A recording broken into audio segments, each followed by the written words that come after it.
What's up, playa? Yeah. Okay, G, tandaan mo ito. Kung mayroon mang isang lalaki na dapat na nagbibigay ng relasyon sa isang single mom, ito ay walang iba kundi yung lalaki lang na nakabuntis sa kanya. Okay?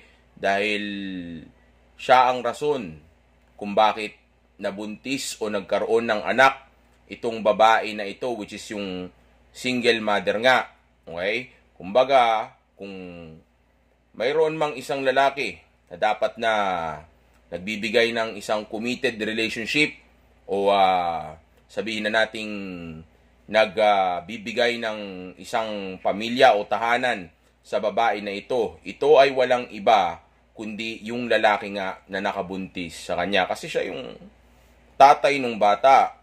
Siya yung bumuntis doon. Then natural lang na dapat responsibilidad niya yun. Pero kung naghiwalay sila o hindi binigyan ng lalaki yung babae na ito ng committed relationship o marriage o tahanan, then hindi ibig sabihin nun na ikaw na sumisibak dito sa babae na ito o bagong lalaki nitong babae na ito, which is yung single mom nga, ay bibigyan mo na siya ng relationship o responsibilidad mo na magkukumit ka na dito sa babae na ito. Dahil sa oras na gawin mo yung bagay na iyan, maituturing ka na o sabihin na nating magiging isa ka ng beta male simp. Kasi nga, hindi mo naman trabaho yun.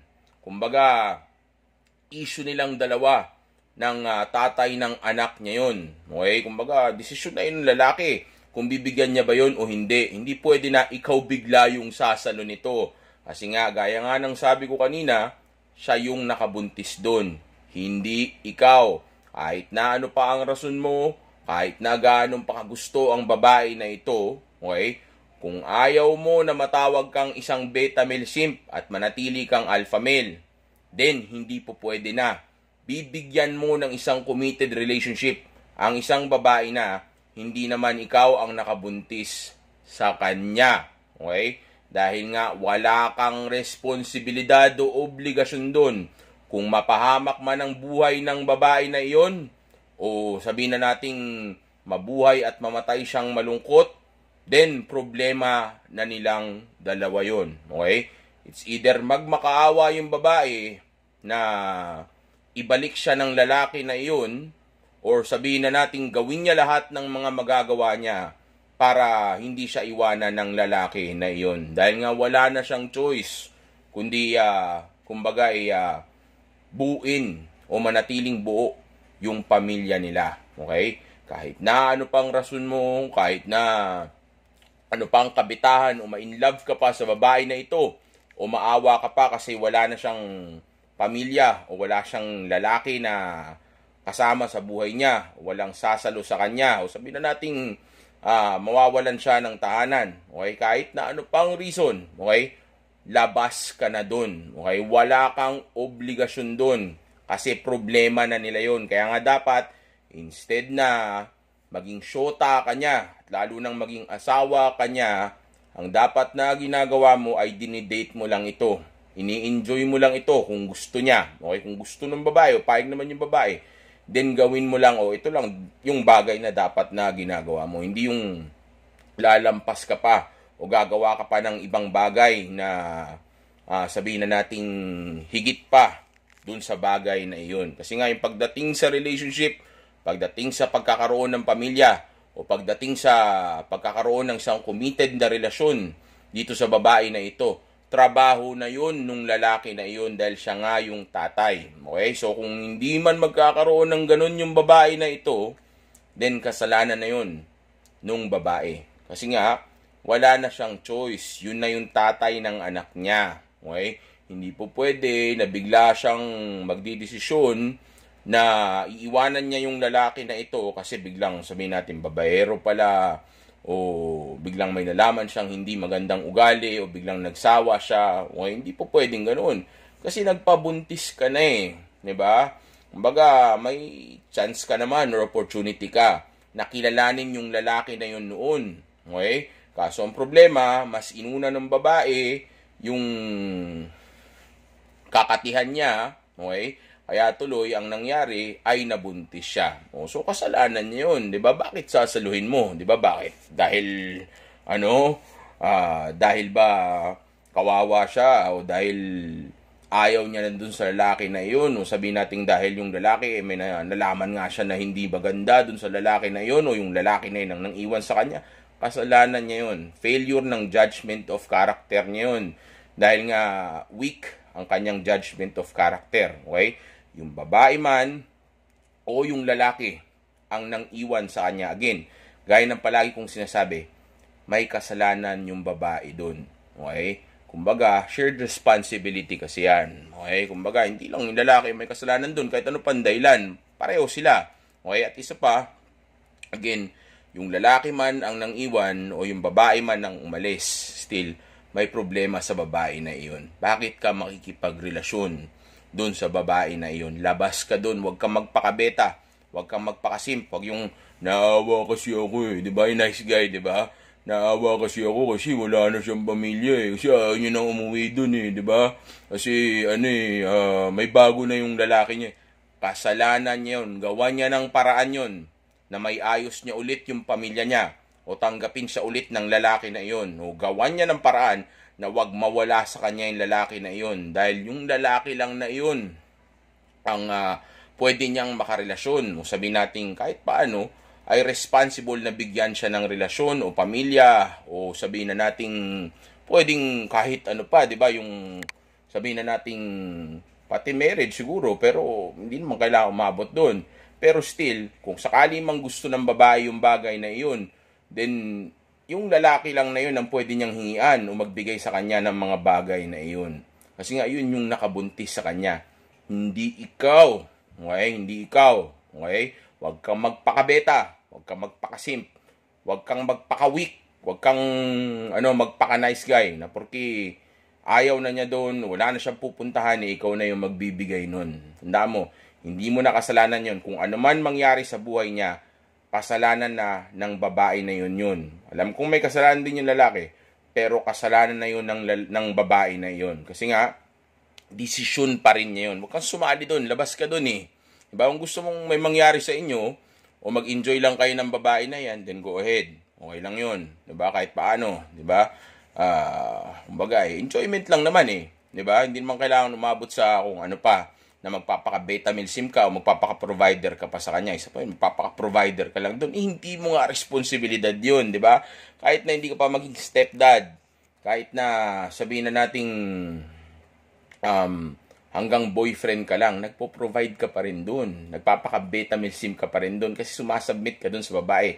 Dahil nga, ang pakikipagrelasyon o pagkukumit sa isang babae, okay, ay sabihin na nating pag-submit yun. Kasi nga yung babae lang ang may gusto, may kailangan ng relasyon. Yung lalaki hindi man talaga natin kailangan ng relasyon. Diba? Ang focus nga natin is yung grind and purpose natin at pag-abot natin sa tunay natin potensyal. At yung pakikipagrelasyon na yan, gaya ng in-explain ko dun sa unang video, ay sabihin na nating para yan sa declining na value ng isang babae. Okay? And hindi mo kailangan yan. Kasi nga habang tumatagal, ang isang lalaki tumataas ang value. Ang babae, habang tumatagal, bumababa ang value, di ba? Milk and wine nga, di ba? Di ba? So, bakit ka makikipagrelasyon? Hindi yung nagme-make sense para sa isang lalaking katulad mo, lalo na kung high value ka. Yung nagme-make sense yung para dun sa babae. And para makuha ng babae yun, para magkaroon ng isang babae ng ganun, lalo na kung single mom ito, then wala siyang choice kundi wag hayaan na mawala sa kanya yung lalaki na ito. Okay, o gawin niya lahat ng magagawa niya para yung lalaki na ito na nakabuntis sa kanya ay bigyan siya ng isang relasyon. Kung hindi man ibibigay sa kanya ng lalaki niya yun, at yung lalaki ay magkukupal at tatalikuran siya, kung yung babae man ang magdidesisyon ng ganun, then problema na nila yun. Huwag kang sumali doon, huwag kang magpaka-superman na ililigtas mo yung babae. Okay? Huwag yung, kasi wala na siyang choice hiwalay naman na sila. Hiwalay na sila, nandun na tayo. Alam ko na yun. Alam na natin lahat yun. Hiwalay na sila. O ano naman ngayon, bakit sasaluhin mo? Responsibilidad mo ba yun? Pero kung gusto mong gawin, go ahead. Pero kung sabing alpha ka, wag mong pagtakpan yung pagkasimp mo kasi nagsisimp ka na doon. Hindi mo naman responsibilidad yun. Bakit gagawin mo? O, dahil nagpapaka-nice ka? Dahil nagpapakasim ka? Ha? Dahil nagpapaka-ano ka, di ba? Nagpapaka-beta ka, di ba? Yun lang yun, di ba? Yun nga, gaya sabi ko kanina, kung gusto mong gawin, go ahead. Kung aminado ka naman doon sa bagay na iyon, go ahead, gawin mo. Basta wag ka lang magkiklaim, o sabihin natin wag ka mag-feeling na strong ka, o sabihin natin hindi ka weak, o hindi ka nice, dahil doon pa lang sa moment na yun, nagpapaka-nice ka na. Hindi mo naman responsibilidad yun. Okay, parang sabihin natin may isang bata na naglayas sa bahay nila. Okay? Kung naglayas siya sa bahay nila at choice niya yun at may kasalanan siya dun sa bagay na iyon, okay, o napalayas siya, then hindi mo responsibilidad na kupkupin yung bata na yun dahil di mo naman anak yun. Problema nilang pamilya yun eh. Bakit sasali ka doon? Magpapaka-superman ka. Kukonsintihin mo yung maling kaugalian ng bata bigla o nung single mother, di ba? Dahil ayaw na niya. Dahil nagkamali siya sa desisyon niya na hindi pala niya mas gusto yung lalaki niya at ikaw ngayon yung gusto niya. Diba? Wala na yun. Pag pabayaan mo na sila, lumabas ka doon. Huwag kang magpakasimp, okay? Yung ganong klaseng kaugalian na isang ugali ng isang beta male simp, okay? Kaya tigilan mo yung ganyang kaugalian, okay? Sabihin na nating bagay, labas ka na nga doon, okay? Lumayo ka doon sa babae na yun. Gusto mo, enjoy mo lang. Magsama lang kayo ng babae, 'di ba? Lang kayo, magpakasaya lang kayo. Pero yung sabihin natin aabot kayo sa punto na magsama lang, mag-date lang kayo, 'di ba? Nang walang committed relationship. Pero yung sabihin natin aabot pa doon sa committed relationship, nagsisimp ka na doon, nagpapaka-beta male ka na doon.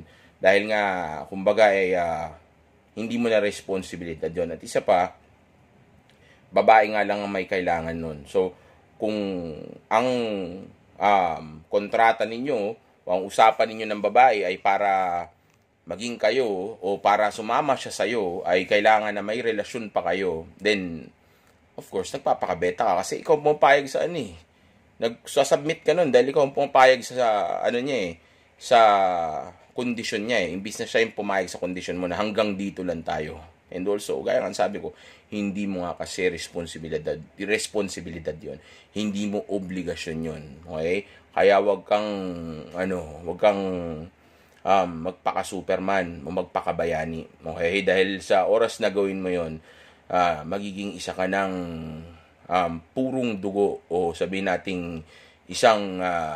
nating tunay na isang simpan. Okay, dahil nagsisimp ka, di ba? Papakabeta ka, trabaho at mo gagawin. O, di ba? Di ba? So, yain kayo sa mga nakakapanood ng mga kabulsitan sa internet na kung ano namang pinagsasabi ng mga ibang tao, huwag kayong basta naniniwala kasi karamihan sa mga sinasabi nila ay damage control lang. Kaya nila sinasabi yun ay para pagtakpan yung mga kahinaan nila.